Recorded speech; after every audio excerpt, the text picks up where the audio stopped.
Welcome to a special edition of the Honest That Sports Show. I'm here joined today by the president of the Bermuda Football Association, Mr. Mark Wade. Mr. Wade, we know there's another FIFA window set to come up in November. The first FIFA window has now, well, actually, it's still in there, but it's actually getting ready to end. But can you give us an update or bring us up to speed on any possibilities of practice matches, international friendlies of sorts in the next FIFA window? Sure. We have been and continue to work to try and get some friendlies for our senior men's team. As you know, they have World Cup qualifiers coming up in March next year, and of course, the Gold Cup qualifying round and Gold Cup proper in June next year. So we continue to look for ways to have a friendly. The COVID pandemic is making it very, very difficult. As you know, to get anywhere from Bermuda, generally, if we're going to the south of us, we have to go through Miami, so it's proven to be very difficult. We have a couple stokes in the fire, some perhaps going south, perhaps going north. So without revealing too much, I think the public can maybe do some guessing and figure out those two. But it's looking positive. It's just how can we manage the COVID-19 protocols, keep our players safe, and at the same time get some valuable match time in. So we are still hopeful. Doesn't have to be in the window for us. We can always use it for match play and also having a look at some players who are impressing. So we're hopeful that we're going to get at least one in before March. A lot depends on the COVID protocols. In Bermuda, it's 8 days, 8 days quarantine. So that's going to be difficult unless we get national security and health to give us some exemptions if we can create a bubble. Traveling through the U.S. is difficult because, quite frankly, they haven't handled the COVID pandemic as other countries have. So there are travel restrictions when you go through the U.S. So it's difficult, but we do have countries who are interested in matches. People will have seen countries playing matches. A lot of those countries are also using players that are based in Europe. So they would use the players that are based in Europe to play a match in Europe, and so they have an easier time of it because they don't have to move too many people into Europe to play those matches. So we continue, and always in contact with Maurice Lowe and head coach Lightman to see if the matches that we have suit what it is their objectives are. So I'm really hopeful that we do get at least one in before the March window. We were definitely had a lot of interest after our Gold Cup performances last year from teams in Europe, but actually us getting to Europe proved just as much of a challenge as getting to the US because as we can tell by today, some parts of London have been locked down and throughout Europe. But as you say, there are some countries with players already in Europe that makes it just that little easier, but obviously at this time, the coach will be looking at those fringe players for matches such as these ones to move about. But the interest and the reality at this time, definitely a no-go, is it? I wouldn't say a no-go. I'm not going to close the door. I never will. So I'm going to continue to work. Myself and David Sobrer are going to continue to work to get opportunities for our players. And it's up to a collective decision rather than not that's suitable. So we're going to continue to work to make it happen. Our players definitely need to get some match play in. the public will have noticed there are players who are now performing well in semi-professional or professional environments. Some players have evolved, from last year, and they deserve a look in, and I know the coach wants to see them because things continually to evolve, things move around. So we want to see what our best 22, 23 players is, because those are the ones who will be getting on the plane to go to the Gold Cup. Yeah.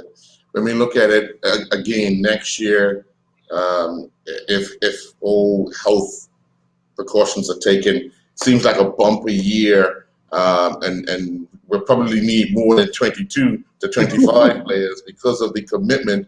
But have we started having conversations, at least initial conversations, about next year regarding players' time off and all that? I think, the question would be, have we started those initial talks with the government, i.e. youth and sport? We don't have a minister yet, but just the initial talks on how the agencies can assist in ensuring that players are given the time needed to prepare.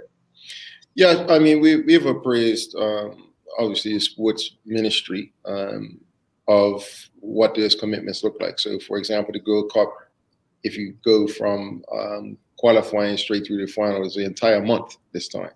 Mm-hmm. So that's something that's significantly different.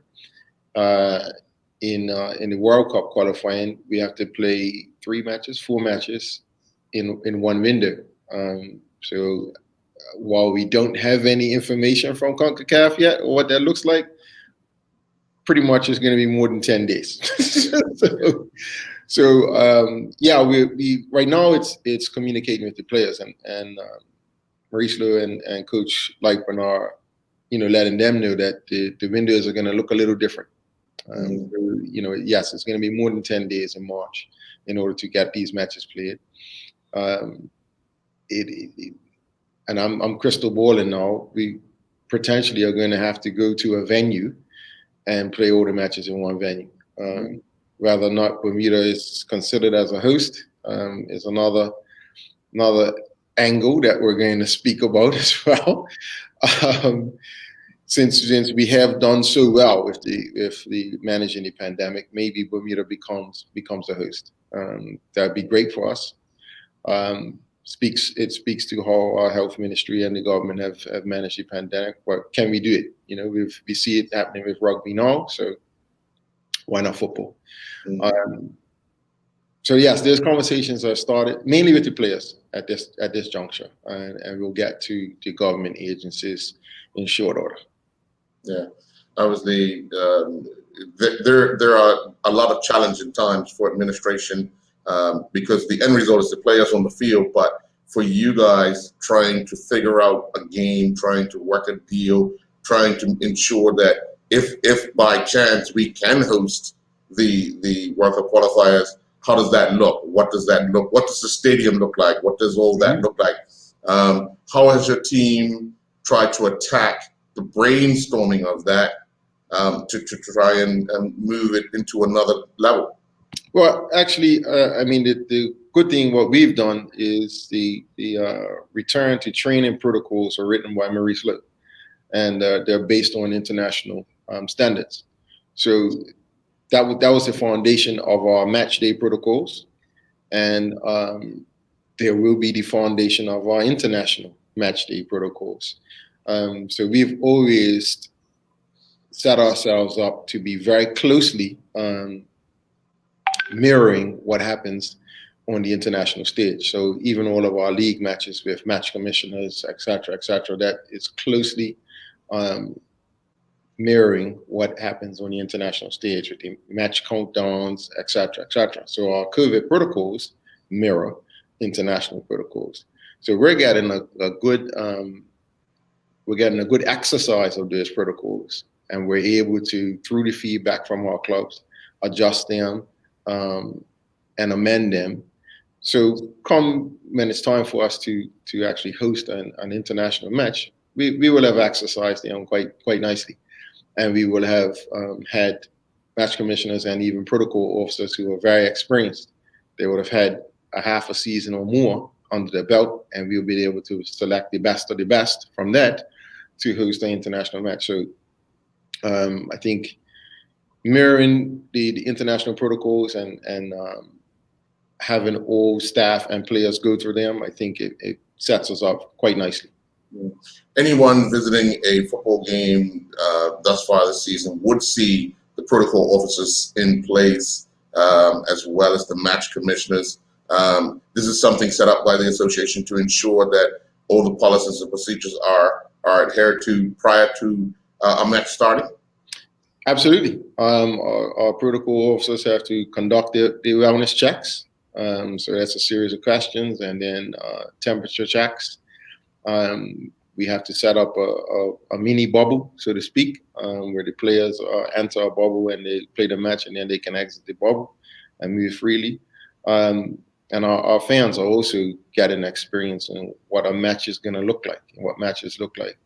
By and large, I think everyone is doing their best to adhere to them. We always have that difficult person, but if it's a player, they learn really quickly. You either fall into line or you don't play, and if it's a fan, you either fall into line or you don't watch a match. So I think our match commissioners and compliance officers are doing a great job so far. Most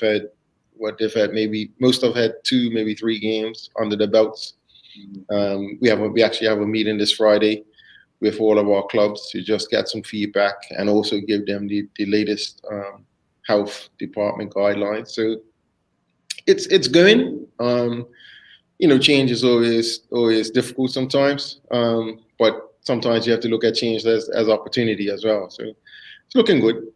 All right. Well, we'll stay in touch to find out if anything materializes with this next FIFA window, and hopefully, possibly, we can get a match in for the boys. If not just to get a run out together, if that could possibly happen. So sure. I want to thank you for your time. No problem. Okay. Enjoy the rest of your day, sir. Right. Bye-bye.